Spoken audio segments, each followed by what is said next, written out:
Hey everybody, Marcus here. There's a trend in MGTOW that seems to encourage pursuit of money as a mechanism to fill the void left behind when a man abandons the pursuit of women. What I want to do in this video is to give a historical backdrop as it pertains to economics, capitalism, usury, and money matters in general. This video is a historical tour that has many moving parts. This video does not, however, defend a normative claim in relation to whether or not one ought to chase money. However, I think it will be a valuable source of insight into money issues that has not been expressed in this community before. So I hope you enjoy it. How we reflect on the world around us, how we interpret the world around us depends a good part on the categories that are available to us. And those categories come to us in part from cultural traditions that are handed down over time. Concepts, well, are like flashlights. They call our attention to some aspect of reality and they leave other aspects of reality in shadows. Concepts also have their own set of associations or evaluations that they are likely to call up. You can think of an intellectual tradition as a series of interrelated concepts. And as such, intellectual traditions can influence what elements of reality we see and how we evaluate those elements of reality. To understand the views of modern European and American thinkers about, say, capitalism and money in general, we have to keep in mind some older traditions and how they tended to view and evaluate trade, finance, and consumption. We have to keep those in mind because we want to see how more modern European and American intellectuals sometimes took issue with those traditions, or how they reformulated those traditions under the new conditions of a more commercial society. And we want to keep those older traditions in mind because they often form the backdrop of concepts, associations, and images that many of the readers that these thinkers were writing for would have in their minds. Two of the main traditions that European and American intellectuals had available to them were very skeptical about commerce, about money making, and about consumption. Those were the traditions of civic republicanism and Christianity. The civic republic tradition began in ancient Greece, was continued in classical Rome, and was revived during the Renaissance in Italy. It was originally formed in Greek city-states that were republics. Namely, these city-states were self-governing political entities. The problem for such republics, and the key problem for the civic republican tradition, was how to maintain themselves, how to prevent getting conquered by other city-states, and how to prevent their republican self-government from degenerating into some form of dictatorial rule. This subject was explored in the work of Greek philosophers such as, well, Plato and Aristotle. The civic republican tradition stressed the importance of virtue, where an important part of virtue was understood as personal devotion to the republic. Though the pursuit of virtue was not contained to public services, civic virtue was an important element in the pursuit of excellence. When John F. Kennedy said, "Ask not what your country can do for you, ask what you can do for your country," he was tapping into the classical spirit of the civic republican ideal.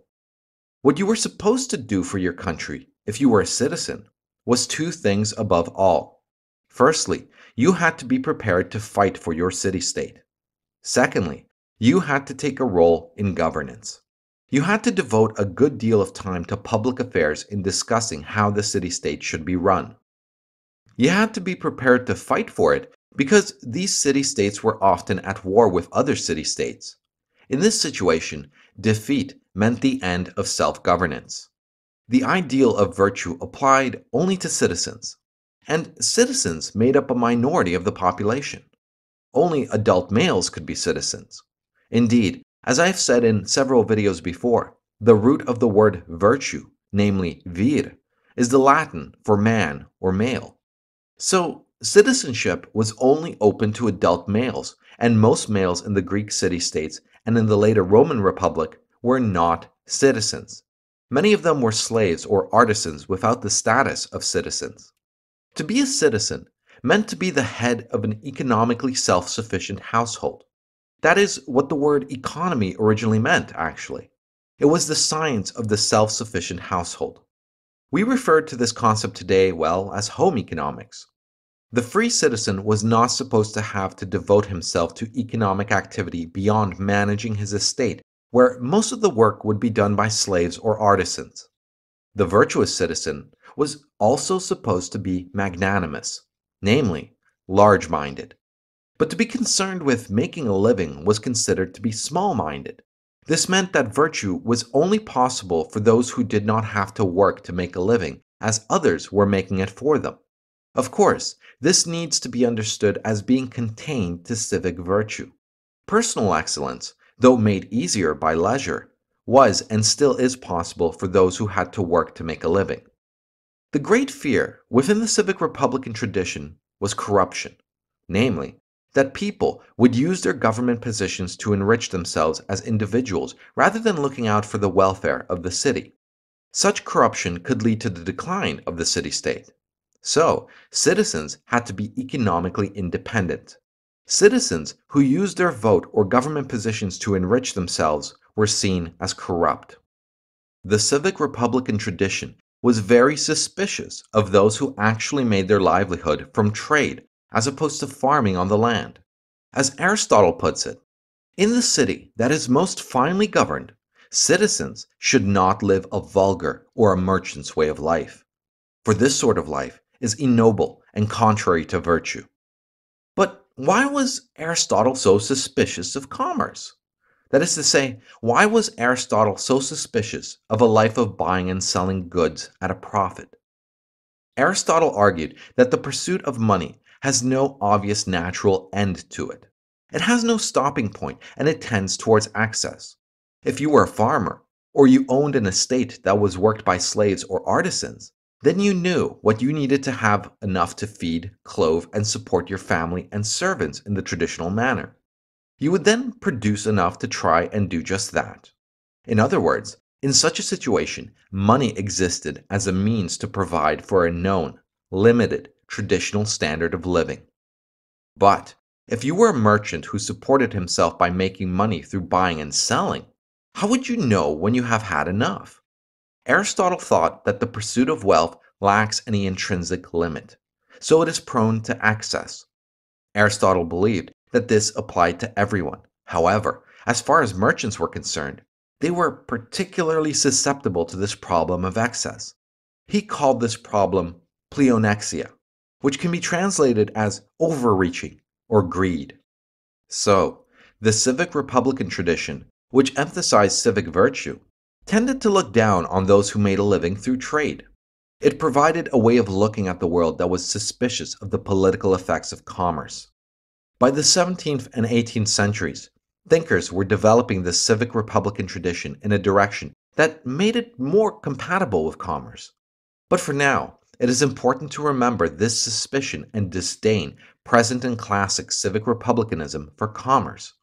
The other great tradition that formed the cultural backdrop of modern European thinkers was, of course, Christianity. And if classical Greek and Roman thought was suspicious of trade and merchants, Christianity was outright hostile, at least in the earliest forms of Christianity, as in the Gospels and the church fathers who wrote in the early centuries after Jesus. The Gospels warn shrilly and repeatedly that riches and the pursuit of riches were a threat to salvation. "Do not lay up for thyself treasures on earth," Jesus said in his Sermon on the Mount, "for where your treasure is, there will your heart be also." Or, "You cannot serve God and mammon." And most famously, "It is easier for a camel to go through the eye of a needle than for a rich man to enter the kingdom of God." In Paul's letter to Timothy, Paul writes that those who want to get rich fall into temptation and attract many foolish and harmful desires that plunge people into ruin and destruction. For the love of money is the root of all kinds of evil. Closely intertwined with this disparagement of the pursuit of wealth was the suspicion of merchants and the pursuit of profit. Here it is interesting to see how Christians interpreted a story from the Gospel of Matthew. The story goes, Jesus entered the temple of God and drove out all who sold and bought in the temple. He overturned the tables of the money changers and the seats of those who sold pigeons. Jesus said to them, "It is written, 'My house shall be called the house of prayer,' but you have made it into a den of thieves." Now, it is not at all clear that in this story Jesus is in fact condemning merchants or money changers at all, only that he was condemning them for conducting their affairs in the temple. However, this is not the way that most early Christian commentators interpreted the story. By referring to these verses, an early collection of church law, known as canon law, declared that the profession of the merchant was scarcely ever agreeable to God. The great collection of canon law, compiled by Gratian in the 12th century, encapsulated the church's suspicious view of commerce. Gratian condemned trade and its profit absolutely. He writes, "The man who buys in order that he may gain by selling it again, unchanged as he bought it, that man is of the buyers and sellers who are cast forth from God's temple." In the prayers of the Thursday before Easter, namely the day before Good Friday, Christians traditionally recite a prayer that referred to Judas Iscariot as that most vile of merchants. This implied that other merchants were somewhat less vile. The Church Fathers adhered to the classical assumption that since the material wealth of humanity was more or less fixed, the gain of some could only come at a loss to others. As St. Augustine put it, Augustine being well considered the greatest of the Church Fathers and a basis for a lot of Christian philosophy, he said, "If one does not lose, the other does not gain." The Church's attitude towards commerce began to change in the later Middle Ages as a consequence of a certain commercial revolution that occurred in the Middle Ages. This revolution took place between the 12th and 14th century. During that period, there was an increase of agricultural productivity that made it possible for people to grow more than they needed to consume and to take the surplus and sell it. This agricultural surplus also meant that more people could live without growing their own food. Namely, this meant that more people could live in towns and cities. This access of resources created a necessity for merchants, namely, for people who moved goods from the countryside to the town while moving goods produced in the towns back to the countryside. The Christian theologians of that period, who were referred to as scholastics, now had to deal with this more commercial reality where there was more trade and more merchants. The scholastics could see that these merchants were providing a useful service in providing their customers with wares from various places. The scholastics recognized that merchants were entitled to some compensation for this service. As a consequence of these observations, the scholastic theologians developed the doctrine of the just price, namely, the market price, the price that was set by supply and demand in the absence of fraud. In other words, when the buyer knew what he was buying and was not being deceived by the merchant. The scholastics formulated a less hostile view of trade. The greatest of the scholastic theologians and philosophers was St. Thomas Aquinas. Aquinas lived in the 13th century, so he was in the middle of this commercial revolution. Aquinas defended the necessity of private property. He also valued work, including also the sort of non-agricultural work that went on in towns. And Aquinas also had a role for merchants in all of this, but not a very large role. His view of society was one of an essentially hierarchical view, a static view. In this regard, Aquinas was typical of the mindset of the Middle Ages. For Aquinas, the basis for the social order was the family, an institution that he thought arose naturally from man's sexual desire, which could be controlled by channeling it into marriage, where it led to the propagation of the species. He also thought that it was natural and appropriate for people to form a hierarchy of occupations. People in each occupation were to organize themselves into professional associations that were known as guilds. There were guilds of shoemakers, guilds of barrel makers, silversmiths, and so on. Belonging to a guild would typically be handed down from generation to generation.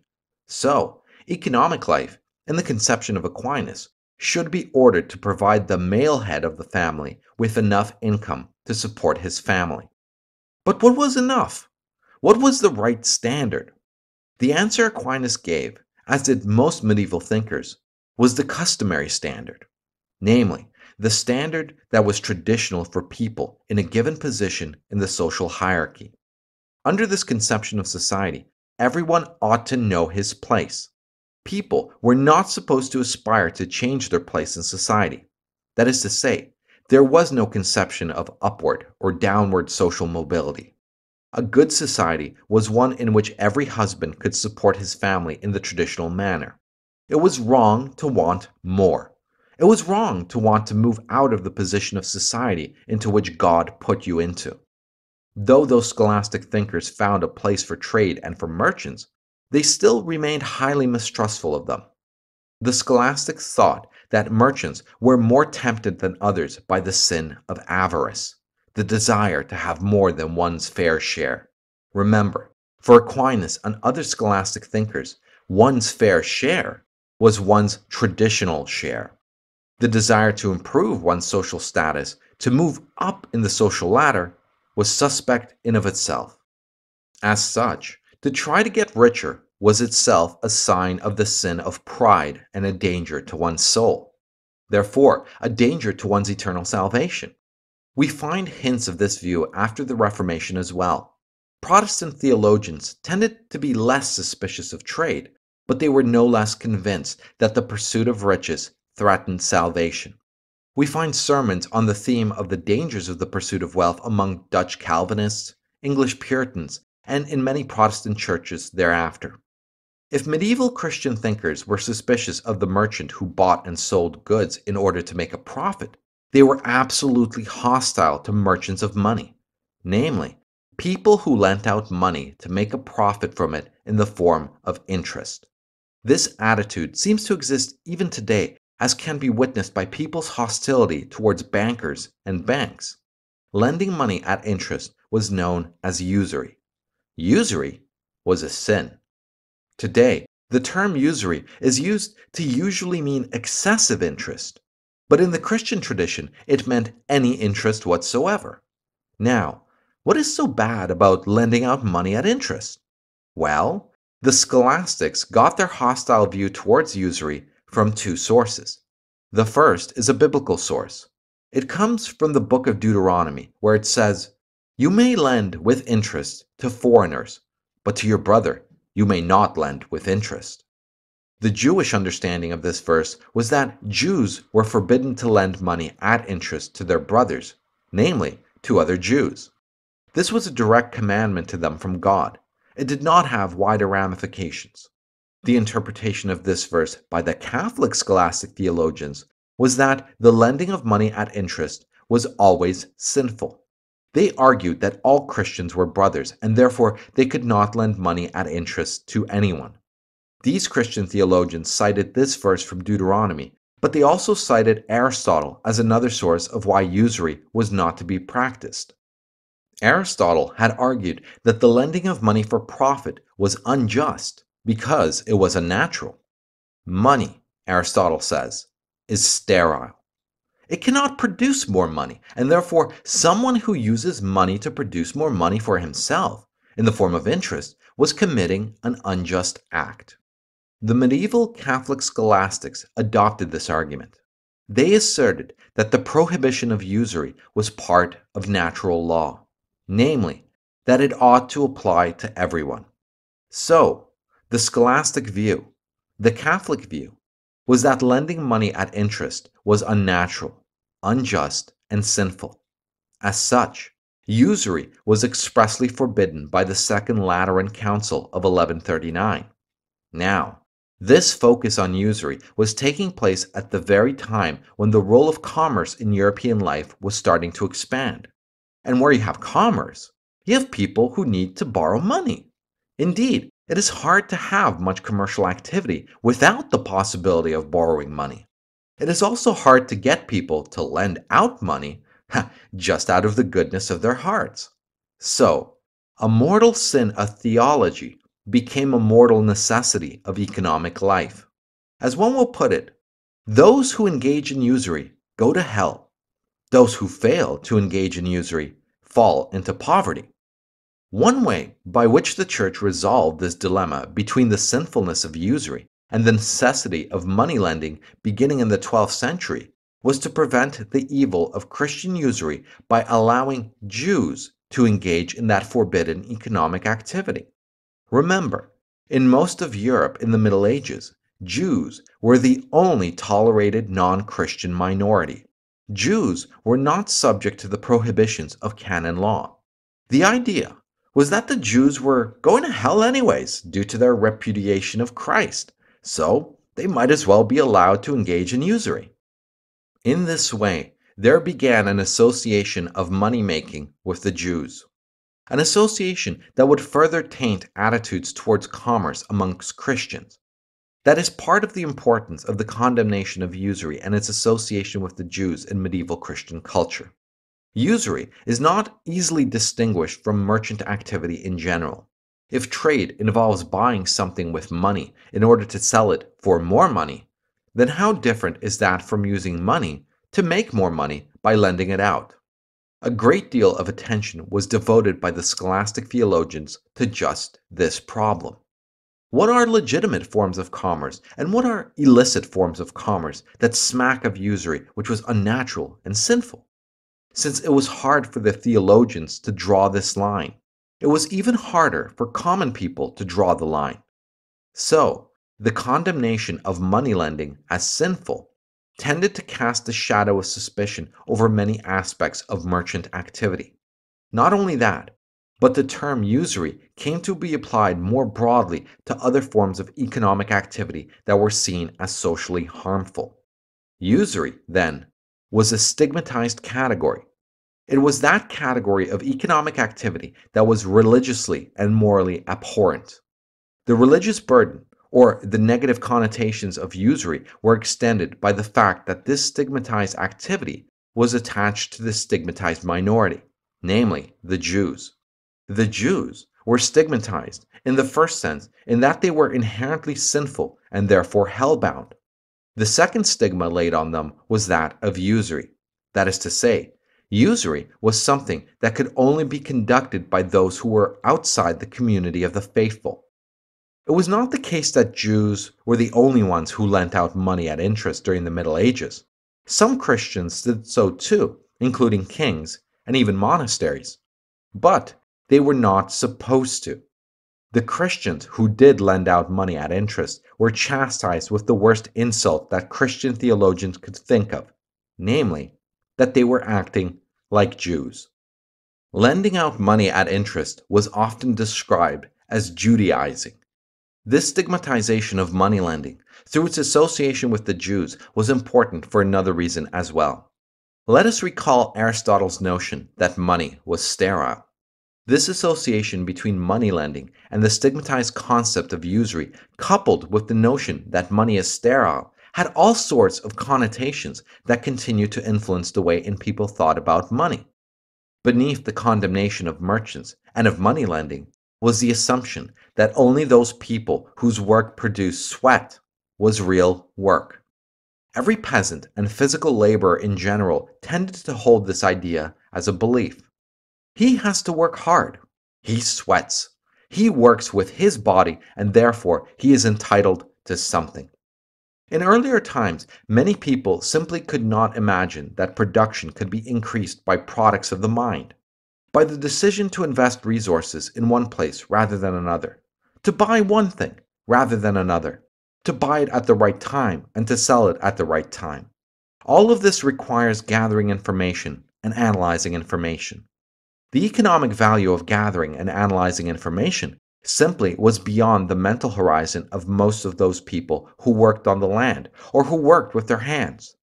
The notion of trade, and specifically of money lending, as unproductive, was often expressed in images of parasitism. That is the way in which merchants, and moneylenders in particular, were portrayed. They were portrayed as parasites who sucked the life out of the living, productive, hard-working, physically sweating population.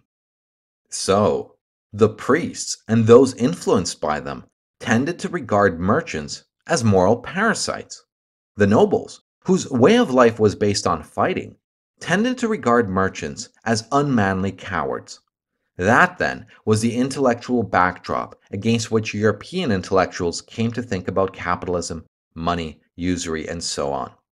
This set of assumptions and set of images lingered on for a long time, and in some version, even to this very day. So for now, thanks for listening. Go team.